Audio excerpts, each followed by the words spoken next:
Następny weekend w Pińkowie. Tu Krzysiu kładzie kafelki na szafki.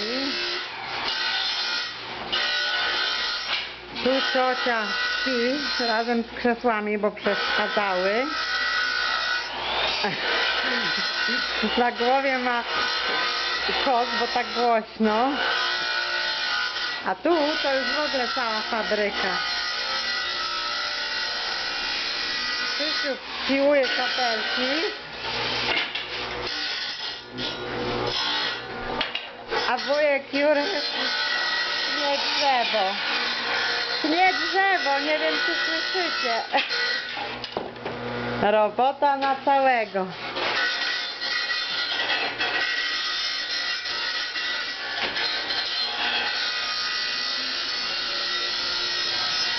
Koniec świata. Pałace jak nie wiem. A więc w końcu jakoś skończymy ten kasyp za kilka lat. No ale na razie nie jest źle. A Oskar na dworze. Minus 30 tylko, coś takiego. Może trochę więcej. No, wychodzę na dół.